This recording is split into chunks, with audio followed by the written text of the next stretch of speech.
Gloire à Dieu. Les jeunes victorieux de cette génération, gloire à Dieu. Levons-nous pour la prière. Notre Père, notre Dieu, nous voulons te remercier très sincèrement pour cette retraite de fin d'année. Merci pour ce grand rassemblement. Pendant que le monde se réjouit, pendant que ceux qui ne te connaissent pas sont avec le diable, tu as permis que nous soyons en ta présence en cette fin d'année pour nous édifier, pour nous renouveler, pour nous façonner. Père, je prie que ton objectif soit atteint dans la vie de tous les jeunes au nom puissant de Jésus-Christ. Nous te confions ce message et nous te prions de prendre contrôle. Donne la grâce à chaque auditeur et à chaque auditrice de prendre soin de ce message et de prendre une bonne résolution pour sa vie. Nous voulons te remercier parce que tu l'as fait. Au nom puissant de Jésus, nous avons prié. Amen. Merci, vous pouvez vous asseoir. Nous voulons parler du modèle de référence. Jonathan et David. C'est le thème du message. Modèle de référence, Jonathan et David. Si vous consultez donc vos programmes, donc c'est le message que nous voulons examiner à présent. Modèle de référence, Jonathan et David. Pourquoi parlons-nous de modèle? Le modèle, c'est ce qu'on doit imiter. On doit faire comme eux. Et si la Bible fait cas donc, de ces deux jeunes-là, certainement, il y a des leçons très importantes que nous allons tirer donc, de la vie de ces deux jeunes. Donc, c'est ce qu'on doit imiter. Et la référence, c'est ce à quoi on peut se référer. D'accord? Donc, Jonathan et David. Nous avons quelques textes que nous allons lire très rapidement. Nous allons lire le premier texte dans 1 Samuel chapitre 18. Je t'exhorte à prendre ta Bible et ouvre les pages des Écritures à 1 Samuel chapitre 18. Pour les nouveaux qui sont venus, nous avons 1 Samuel dans l'Ancien Testament. 1 Samuel chapitre 18. D'accord? Juste après le livre de Juges. Nous allons voir le chapitre 18 de 1 Samuel du verset 1 au verset 4. 1 Samuel chapitre 18 du verset 1 au verset 4 pour voir l'amitié de Jonathan pour David. David avait achevé de parler à Saül. Je reprends le verset 1er de 1 Samuel 18. David avait achevé de parler à Saül. Et dès lors, l'âme de Jonathan fut attachée à l'âme de David. Et Jonathan l'aima comme son âme. Ce même jour, Saül retint David et ne le laissa pas retourner dans la maison de son père. Jonathan fit alliance avec David parce qu'il l'aimait comme son âme. Il ôta le manteau qu'il portait pour le donner à David. Et il lui donna ses vêtements, même son épée, son arc et sa ceinture. Nous allons voir le chapitre 20 maintenant, verset 17. Chapitre 20, 1 Samuel 20, le verset 17. Jonathan protesta encore auprès de David de son affection pour lui, car il l'aimait comme son âme. Verset 17, je reprends. Jonathan protesta encore auprès de David de son affection pour lui, car il l'aimait comme son âme. Et le verset 40 nous dit, Jonathan remit ses armes à son garçon et lui dit, va, porte-les à la ville. Que le Seigneur bénisse la lecture de sa parole. Donc aujourd'hui, nous partons en voyage à travers donc, les pages de la Bible pour explorer la relation inspirante entre deux individus remarquables. Nous voulons parler de Jonathan et de David. Et leur amitié est un puissant exemple de loyauté. L'histoire entre Jonathan et David, c'est une histoire d'amour, c'est une histoire de loyauté, c'est une histoire d'altruisme et c'est une histoire de foi. Leur amitié est un exemple de relation pieuse qui constitue un enseignement et une inspiration pour tous les croyants du Nouveau Testament. Si aujourd'hui, tu dois avoir un ami, alors tu dois faire référence donc à Jonathan et à David. Et c'est ce dont nous voulons parler. Trois choses nous allons considérer très rapidement dans ce message. Premièrement, nous allons parler de David et Jonathan, le fondement d'une relation pieuse. David et Jonathan, le fondement d'une relation pieuse. Vous savez, ton avenir dépend du type d'amis que tu as aujourd'hui. C'est pour ça qu'il y a un proverbe qui dit que « Dis-moi qui tu hantes et je te dirai qui tu es ». Si aujourd'hui, tu envisages de devenir grand, alors ça va dépendre de qui est ton ami dans la vie. David et Jonathan, le fondement d'une relation pieuse. Et au deuxième point, nous allons parler de David et Jonathan, les principes de base d'une relation pieuse. Sur quels principes il faut choisir ses amis. Les jeunes ont souvent des amis, ils ont plusieurs amis.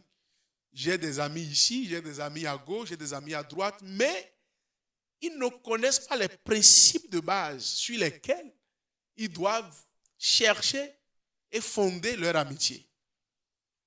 Au deuxième point, nous vous parlerons donc de ces principes de base. Donc je voudrais que vous soyez très attentifs et que vous suiviez. Et pour finir, nous allons parler de David et Jonathan, les profits d'une relation pieuse.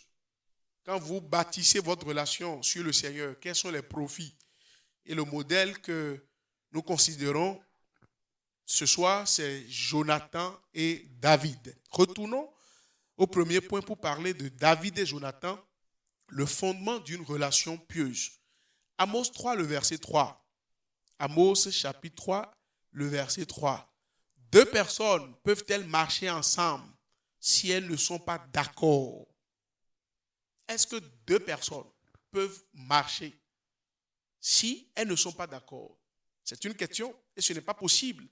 Si vous devez être des amis, alors vous devez être d'accord. Il doit y avoir un fondement clair. C'est ça le fondement de la relation pieuse dont nous parlons. Dans Proverbe chapitre 17, le verset 17, Proverbe chapitre 17, le verset 17, la Bible dit « L'ami aime en tout temps, et dans le malheur, il se montre un frère. » L'amitié entre Jonathan et David se caractérise par un amour sincère et désintéressé. Nous avons déjà lu 1 Samuel chapitre 18 et vous avez vu en réalité ce que ces deux amis-là se disaient. Et le chapitre 20 également. Donc c'était basé donc sur un amour sincère et désintéressé. C'était si profond qu'il était même prêt à se sacrifier. D'accord? Jonathan aimait tellement David qu'il était prêt à se sacrifier pour lui, à sacrifier sa position, son confort, au nom de leur amitié. Alors, vous tous qui avez des amis aujourd'hui, amis à l'école, amis à l'université, amis, collègues de service, et vous dites que c'est votre ami, êtes-vous sûr que votre ami partage les mêmes intérêts que vous? Êtes-vous sûr que votre ami partage la même vision que vous? Êtes-vous sûr que votre ami a les mêmes objectifs que vous? Si votre amitié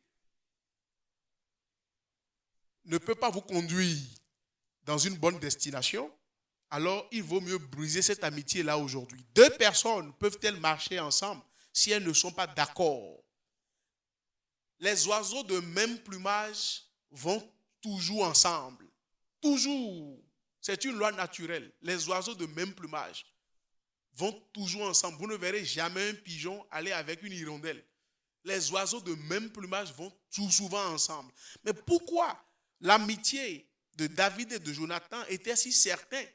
Et ils s'aimaient. Et puis la Bible dit, dans le verset 2 de 1 Samuel, il y a une phrase très forte que je voudrais faire ressortir dans leur amitié. 1 Samuel chapitre 18, le verset 1er. David avait achevé de parler à Saül. Et dès lors, l'âme de Jonathan fut attachée à l'âme de David. Voyez-vous, l'âme de Jonathan fut attachée. C'était un amour profond. L'âme de Jonathan était attachée à l'âme de David. Pourquoi en réalité? Il y a deux choses importantes qui ont influencé leur relation. Premièrement, vous devez comprendre qu'ils étaient tous deux Israélites. Voilà, la Bible insiste beaucoup sur l'incompatibilité d'un chrétien avec un non-croyant dans toute relation sérieuse. Ça peut être dans une relation de mariage ou dans une relation d'amitié. Entre un croyant ou une relation d'affaires, un croyant et un non-croyant ne peuvent pas faire route ensemble. Ce n'est pas possible. Dans 2 Corinthiens chapitre 6, le verset 14, vous verrez ce que la Bible dit. 2 Corinthiens chapitre 6, ouvre ta Bible maintenant. Dans 2 Corinthiens chapitre 6, nous allons voir le verset 14. 2 Corinthiens chapitre 6, je suis là, je t'attends. Verset 14, ne vous mettez pas avec les infidèles sous un joug étranger. Toi, tu es enfant de Dieu, tu es jeune chrétien, jeune professionnel, jeune adulte, jeune élève, jeune étudiant, né de nouveau. Maintenant, ton ami intime, c'est un païen. Qu'est-ce qu'il va t'enseigner? J'ai dit au départ que ton avenir dépend de ton ami. Si tu as un ami pécheur, quelle que soit ta relation avec Dieu, il va influencer cette relation-là. Et d'un jour à un autre, tu vas devenir pécheur comme lui. Si tu as un ami idolâtre, un ami fornicateur, alors sois-en sûr, si c'est ton ami, et ton âme est liée à son âme, soit c'est lui qui t'amène à Christ, mais qui t'amène à Satan, ou c'est toi qui l'amènes à Christ. Mais la Bible dit clairement que si toi tu es de la lumière et que tu te joins aux ténèbres, les ténèbres vont influencer ta lumière. C'est clair. Ne vous mettez pas avec les infidèles sous un joug étranger. Car quel rapport y a-t-il entre la justice et l'iniquité? Jeune, toi qui as pour ami un païen, une païenne. Dis-moi, je n'ai aucune amie dans l'église, je n'ai aucune amie dans la cellule. Mais moi, mes amis sont dans le monde. Mes amis sont dans le monde. Et c'est avec eux que je partage tout. Je leur dis tout mon cœur. Et je leur dis tout. C'est vrai, tu leur dis tout. Mais la Bible dit clairement quelle relation y a-t-il entre la justice et l'iniquité? Où y a-t-il de commun entre la lumière et les ténèbres? Quel accord y a-t-il entre Christ et Bélial? L'ami là est du diable, il ne connaît pas Christ. Toi, tu es de Christ, tu es de Dieu, tu connais Jésus. Maintenant, tu te lis en amitié avec celui-là. Quel accord il y a entre vous, entre Christ et Bélial? Ou quel part a le fidèle avec l'infidèle? Quel rapport y a-t-il entre le temple de Dieu et les idoles? Car nous sommes le temple du Dieu vivant, comme Dieu l'a dit. J'habiterai et je marcherai au milieu d'eux. Je serai leur Dieu et ils seront mon peuple. C'est pourquoi sortez du milieu d'eux.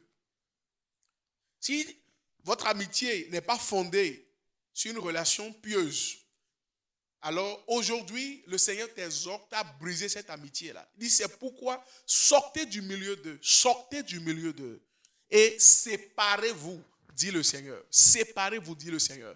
Si tu es jeune fille, tu as un ami garçon, et que c'est une relation impie, sortez du milieu d'eux. Séparez-vous, dit le Seigneur. Si tu es une jeune sœur, tu as une amie jeune sœur, elle est adepte de mamie, elle est adepte de tronc, elle adore le diable et son âme est attachée à ton âme. Rassure-toi qu'elle va t'envoyer en enfer. Aujourd'hui, sors, brise cette relation-là. Sortez du milieu d'eux. Sortez du milieu d'eux. Si tu veux réellement que ta gloire brille, si tu veux réellement que le Seigneur marche à tes côtés, si tu veux gagner le ciel, alors il faut briser cette relation. Le modèle à suivre, c'est Jonathan et David. Ils étaient premièrement tous deux Israélites. La Bible insiste sur cela. Ils étaient tous croyants, nés de nouveau. Es-tu sûr que ton ami est dans le même royaume que toi? Toi, tu as confessé Jésus, tu as abandonné tes péchés. Tu dis, j'ai abandonné la fornication, j'ai abandonné le mensonge, j'ai abandonné le vol. Voilà, ton ami a encore des copains. Voilà, ton ami a encore des copines en secret. Et il vient faire l'éloge. Ah, vraiment, comme c'est la fin d'année maintenant, voilà, mon copain m'a payé ceci, m'a payé un téléphone, un iPhone. Mon copain m'a transféré de l'argent. Ma copine m'a fait un don, m'a fait un cadeau. Et toi-même, tu dis, non, moi, je ne fais pas ça. Moi, je ne fais pas ça. Je suis enfant de Dieu. Je suis né de nouveau. Lorsque tu vas le quitter, tu vas rentrer à la maison, le diable va te rendre visite pour ramener encore toutes ces mauvaises paroles que tu as entendues de ton ami à la surface. Tu vas commencer par méditer là-dessus. Regarde, Tu es ici et que les dirigeants te disent ne fais pas ci, ne fais pas ça, les parents grondent sur toi. Regarde ton ami là-bas. Regarde comment il est heureux, comment elle est heureuse. Et tu crois au mensonge du diable. Et ton ami t'induit en erreur. Il dit, si toi tu veux faire la même chose, je suis prêt à te trouver un copain, je suis prêt à te trouver une copine. Des surprises par-ci, par-là, et puis des parties, le 25 décembre, le 31 décembre, le 1er janvier, je peux t'inviter en amitié et tu viendras, toi-même tu seras là. Enfant de Dieu, tu n'as pas ta place là. Sortez du milieu d'eux, dit le Seigneur. Sortez du milieu d'eux. Il dit, sortez, séparez-vous et ne touchez pas à ce qui est impur. Et je vous accueillerai. Ne touchez pas à ce qui est impur. Et je vous accueillerai. C'est ce que dit la Bible. Donc, Jonathan et David étaient nés de nouveau. Ils étaient tous dans la même communion, dans le même royaume.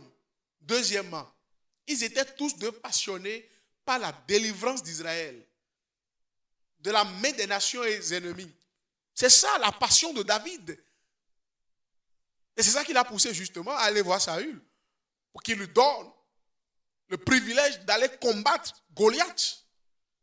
C'est ça qui le poussait, eux tous deux. Ils étaient passionnés par la délivrance d'Israël. Voyons 1 Samuel chapitre 14, le verset 6, pour voir ce dont nous parlons dans la Bible.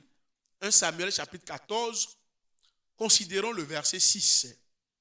1 Samuel 14, le verset 6.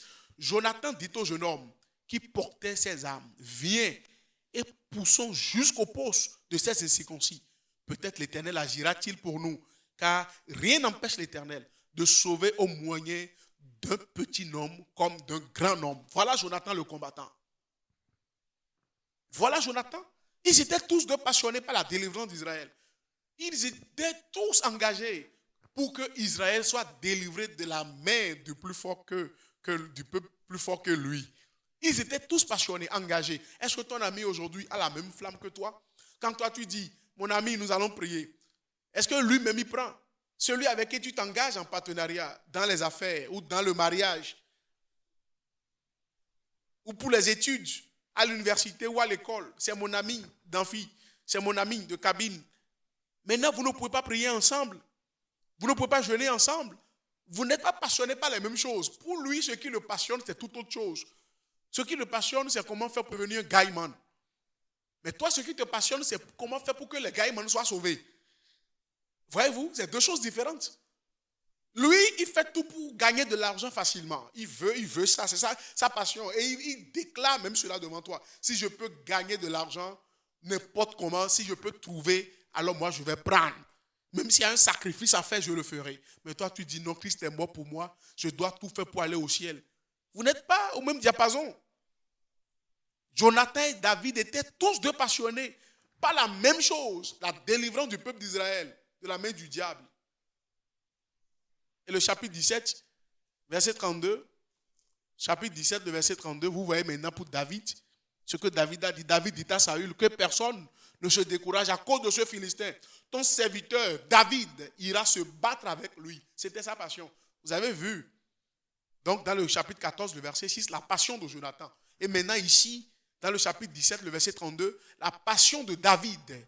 C'est la même chose. C'est ça qui a fait qu'ils se comprenaient.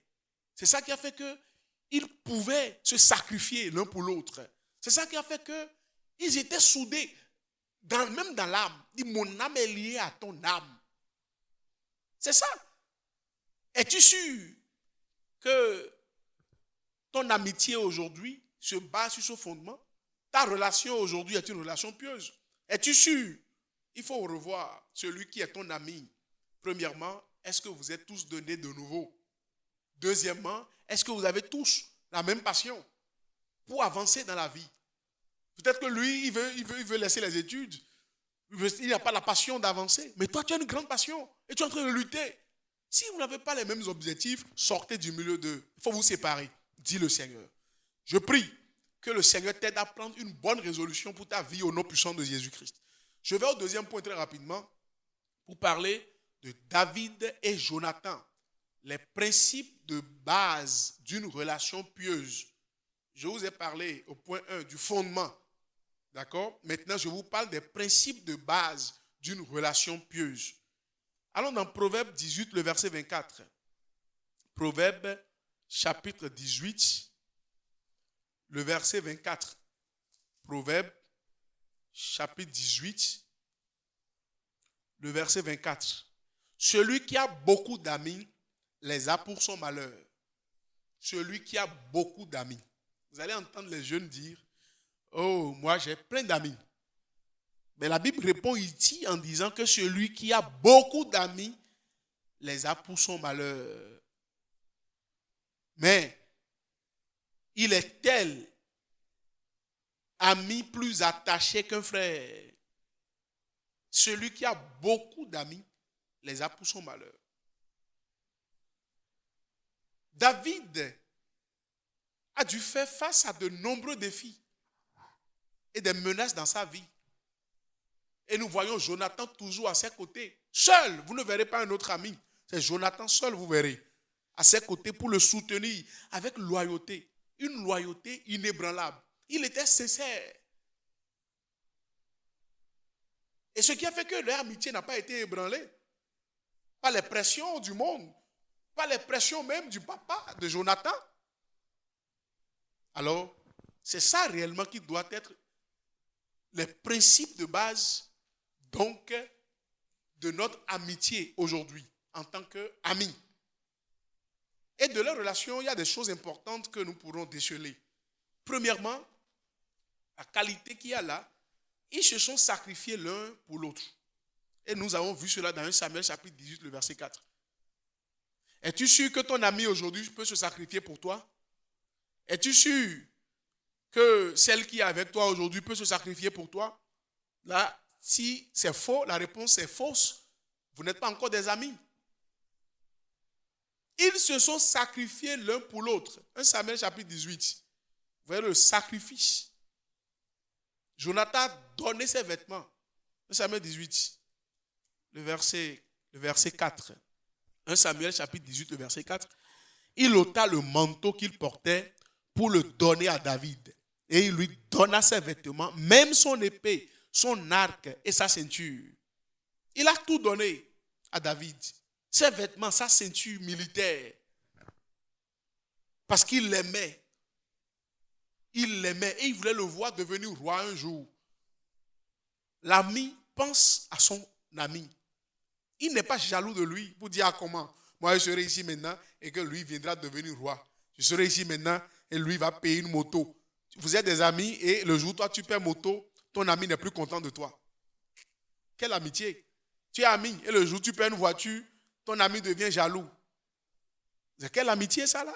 Tu es ami et le jour où tu viens partager, donner un grand témoignage, le Seigneur m'a sauvé, le Seigneur m'a béni, le Seigneur m'a transformé, le Seigneur m'a guéri. Ton ami n'est pas content. Sors de là, brise cette amitié. Entre David et Jonathan, ils se sont sacrifiés l'un pour l'autre. Jonathan donnait ses vêtements à David, sa ceinture militaire, tout ce qu'il avait. Et l'importance pour lui, c'est de voir David réussir. David devenir un jour roi en Israël. Il n'était pas envieux ou jaloux de lui. Jonathan a compris le plan de Dieu dans la vie de son ami David. Et il s'est sacrifié. Il s'est humilié. Il s'est humilié. Il s'est humilié. Aux côtés de son ami. Vous dites, mais nous sommes ensemble. Si Dieu t'élève, tu deviens roi aujourd'hui. C'est pour moi un grand privilège. Je serai très content. Vous êtes ensemble, mais ton ami ne se réjouit pas de toi. En secret, il fait semblant de rire, il fait semblant d'être avec toi, mais en réalité, il n'est pas content. Lorsque il voit que le Seigneur t'élève, il voit que le Seigneur te fait un bien, ou il reçoit un témoignage, alors il n'est pas content. Ça, ce n'est pas un bon ami. Sors de là, brise cette amitié-là. Ça ne va pas t'amener loin. Les principes de base d'une relation pieuse, il faut qu'il y ait le sacrifice. Il doit avoir le sacrifice. Le sacrifice doit être clair. Ton ami doit se sacrifier pour toi. Il doit se sacrifier pour toi. Deuxièmement, Dans 1 Samuel chapitre 19, le verset 1 à 3. 1 Samuel chapitre 19, du verset 1 au verset 3. Saül parla à Jonathan son fils et à tous ses serviteurs de faire mourir David. Mais, écoutez très bien, Jonathan, fils de Saül, qui avait une grande affection pour David, l'en informa et lui dit, écoute mon ami, Saül, mon père, cherche à te faire mourir. Sois donc sur tes gardes demain matin. Reste dans un lieu retiré et cache-toi. Je sortirai et je me tiendrai à côté de mon père dans le camp où tu seras. Je parlerai de toi, mon père. Je verrai ce qu'il dira et je te le rapporterai. C'est ça, l'ami. C'est son papa, roi en Israël, Saül, le premier roi en Israël. C'est le papa de Jonathan. Mais Jonathan n'a pas vu que, mais comme c'est mon père, je vais livrer mon ami. Son papa était en erreur. Jonathan a compris que son papa était en erreur. Et il voulait tuer le jeune homme David. Mais il est allé voir son ami pour lui filer la mèche, pour dire, mais dis donc, mon papa veut te tuer. Alors voici ce que tu dois faire. Tu dois fuir. Mais je vais lui parler. D'accord? Je vais lui parler. C'est ça, l'ami. Un vrai ami. La loyauté dont nous voyons. Donc nous avons parlé premièrement du sacrifice. Si dans votre amitié, il n'y a pas le sacrifice, un sacrifice nécessaire, alors sors de là. Il faut briser cette amitié-là. Après cette retraite-là, tu dois rompre cette amitié. Parce que ça ne va pas t'amener loin. Je t'ai dit en introduction que là où tu dois aller, ça dépend des amis que tu as aujourd'hui. Si tu dois aller loin, ça doit dépendre du type d'amis que tu as. Deux hommes ne peuvent pas marcher s'ils ne sont pas d'accord. Si tu as une grande vision et ton ami n'a pas une grande vision, ça ne peut pas marcher. Vous ne pouvez pas aller loin. Il doit avoir le sens du sacrifice dans votre amitié. Même dans une relation de mariage. S'il n'y a pas un sacrifice, mais votre mariage ne peut pas tenir. Dans les affaires, il doit avoir le sens du sacrifice. Et deuxièmement, il doit avoir la loyauté. Jonathan était loyal envers David. Une loyauté qui ne dit pas son nom. Il était loyal. Il ne regardait pas les intérêts. Il le faisait de tout son cœur. Et troisièmement, il défendait son ami. Il défendait son ami auprès de son père, son géniteur. Il défendait son ami auprès de son papa. Il dit non, papa, il faut regarder dedans pour lui. Regarde. Il ne faut pas te fâcher contre lui. C'est un petit enfant, ne te fâche pas contre lui. Il plaidait la cause de son ami auprès de son père. Donc ton ami doit se sacrifier pour toi. Ton ami doit être loyal envers toi. Ton ami doit défendre ta cause. Parce que lorsque le roi David, Saül, a demandé à ses partisans de tuer David, Jonathan n'a pas eu froid aux yeux de réprimander son papa. Et d'aller voir David pour lui dire toute la décision que son papa a prise. Parce qu'il était fidèle dans l'amitié. Il a dit premièrement, il doit avoir le sacrifice. Deuxièmement, la loyauté. Troisièmement, tu dois défendre ton ami. Et quatrièmement, il faut être fidèle à votre amitié. Il faut être fidèle. La fidélité voudra simplement dire quand vous vous entendez à faire quelque chose ensemble, alors il ne faut pas que quelqu'un d'autre passe pas derrière pour détruire la chose. Il faut être fidèle. Jonathan était fidèle à David. Il était fidèle. Et David également lui a été fidèle en tuant Goliath. Donc il doit avoir la fidélité réciproque dans l'amitié. Autre chose que nous allons voir, Jonathan et David étaient également libres. La libre expression. L'expression de leurs émotions, ils pouvaient exprimer leurs émotions l'un envers l'autre, librement. Librement, nous pouvons voir comment ils se parlaient entre eux. Si tu as un ami et que tu as du mal à lui parler, tu as du mal, tu es réticent à lui dire certaines choses. C'est mon ami, mais je ne peux pas tout lui dire. Je ne peux pas tout dire. Si je lui dis tout maintenant, c'est qu'il va faire ceci, il ira me vendre au dehors. Si je lui dis ça maintenant, oh, je suis foutu. Là, ce n'est pas un ami. Le proverbe dit que celui qui a beaucoup d'amis les a pour son malheur. Pourquoi tu cherches à le maintenir en amitié? Sortez du milieu d'eux. Sépare-toi de ces amis qui n'ont pas la même vision que toi. David et Jonathan, ils étaient libres entre eux. Ils pouvaient partager leurs émotions, je l'ai dit, l'un envers l'autre. Ils allaient s'entraîner ensemble au tir à l'arc.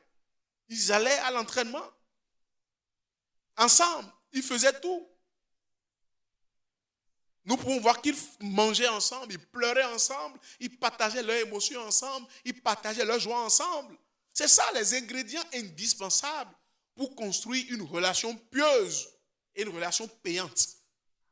Si tu veux bâtir une relation pieuse et une relation payante, voilà les ingrédients. Sans ces éléments de base, mon ami, aucune relation ne durera. Aucune relation ne te profitera. Il faut sortir de là. Si tu n'as pas ces choses dans votre amitié, celui-là que tu proclames, c'est mon ami, c'est mon ami, c'est mon ami, alors es-tu sûr qu'il y a ces ingrédients nécessaires dans votre amitié? Si ce n'est pas là, ça ne va pas durer. Ça ne va pas vous profiter les uns les autres. Ça ne sera pas profitable. C'est pour cette raison, après cette retraite, tu dois prendre une bonne résolution pour filtrer tes amis. Et prier Dieu de te donner de vrais amis, des amis sincères. Comme tu as pris Jésus déjà comme ton meilleur ami, il va te donner également des amis avec qui tu peux rester, tu peux partager ta foi. Des partenaires dans le mariage, des partenaires dans les affaires qui seront fidèles, sincères, fidèles, loyaux. Que Dieu te le fasse au nom puissant de Jésus.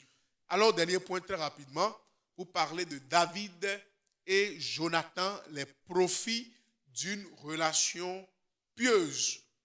David et Jonathan, les profits d'une relation pieuse. Je vous ai parlé du fondement d'une relation pieuse. Je vous ai parlé des principes de base d'une relation pieuse. Maintenant, je viens vous parler des profits. Lorsque votre amitié est bâtie sur Christ, votre amitié, vous deux, vous êtes tous dans le même royaume, vous avez tous la même vision, les mêmes aspirations, et vous pensez à la même chose, alors quels sont les profits de cette relation pieuse? Proverbe chapitre 27, le verset 17. Ouvre ta Bible. Dans Proverbe chapitre 17, le verset 17, je t'attends. Si tu es là, balance la main que je vois. Balance la main, balance la main, balance la main que je vois. Si tu es là, balance la main. Ah, je vois des gens qui voyageaient déjà. Balance la main une fois encore. Balance tes mains, balance tes mains. Que Dieu te bénisse au nom de Jésus. Je vois d'autres qui suivent, qui sont très attentifs. Dieu vous donnera de bons amis, de meilleurs amis au nom puissant de Jésus-Christ. Ouvre Proverbe chapitre 27, le verset 17. Proverbe chapitre 27, le verset 17.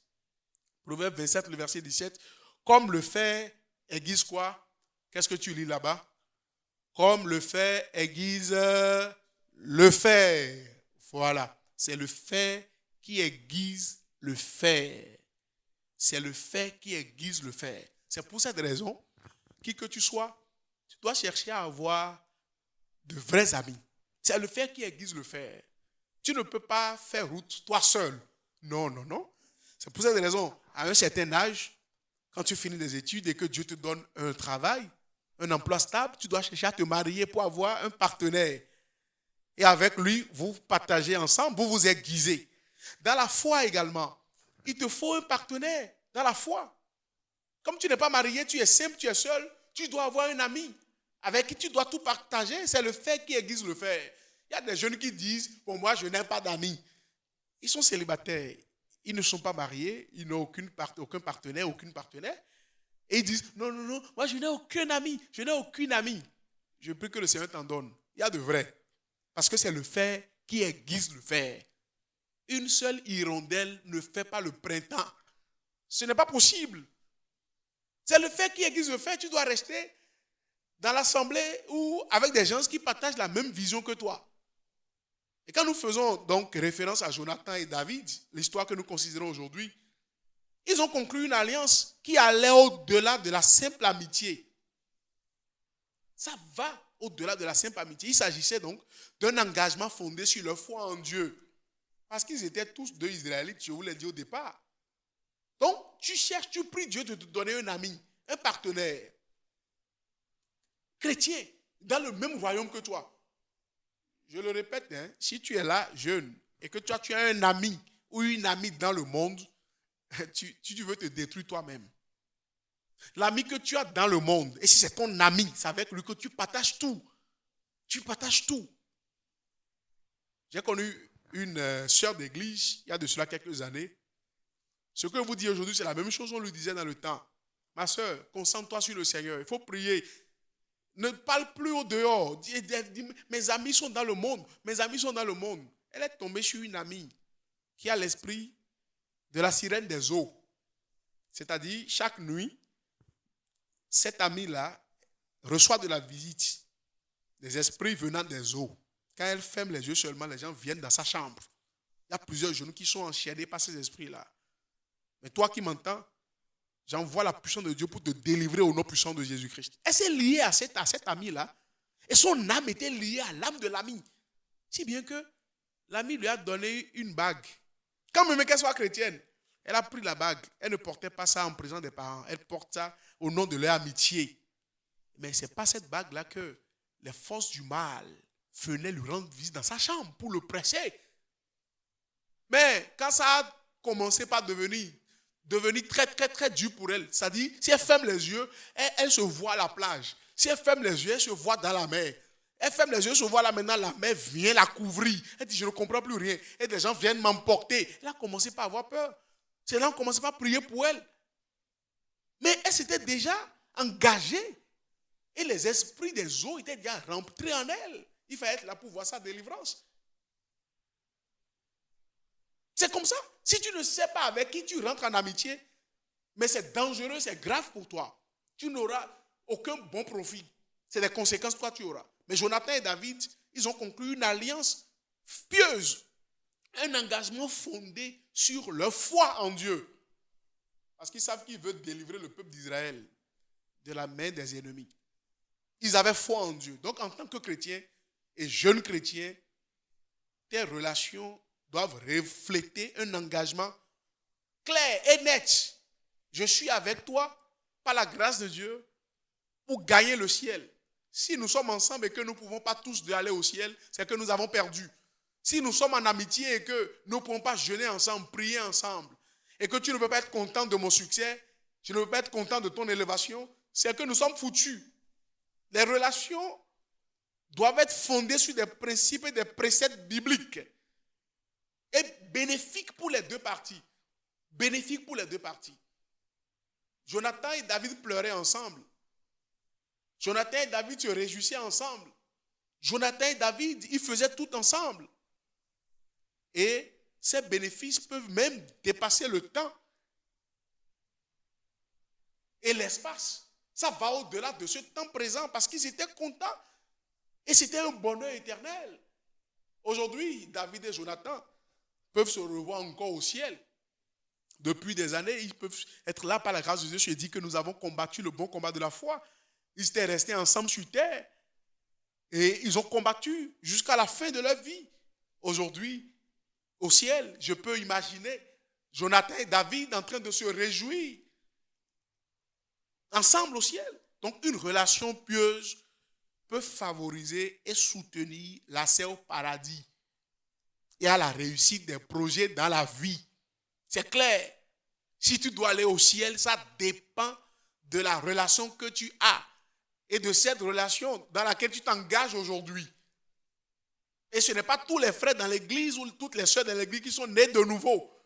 Si tu penses qu'il faut choisir seulement, il faut se jeter pour dire, bon, lui c'est mon ami, elle c'est mon ami, tu te trompes. Il faut prier le Seigneur, il va t'orienter. Et tu vas créer une relation pieuse. Ce qui va t'aider, c'est le fer qui aiguise le fer. Lorsque tu as des faiblesses, cet ami partage tes faiblesses. Lorsque tu te sens en difficulté, l'ami est à tes côtés pour t'aider dans les moments difficiles. Et si tes projets doivent réussir, l'ami est là à côté pour t'encourager, pour te donner de belles idées.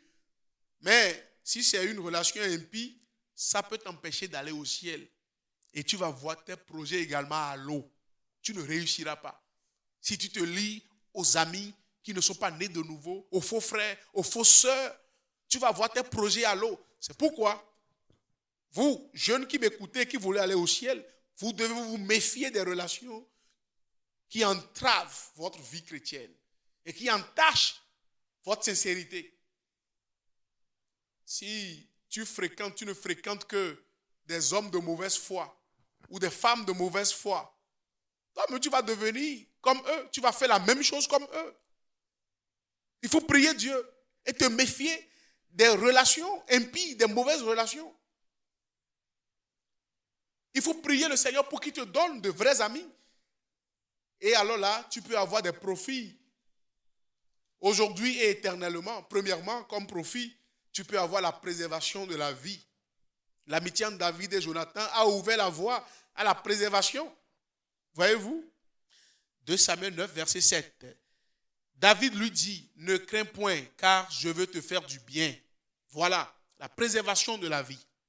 Ne crains point, car je veux te faire du bien. À cause de Jonathan, ton père, je te rendrai toutes les terres de Saül, ton père, et tu mangeras toujours à la table du roi.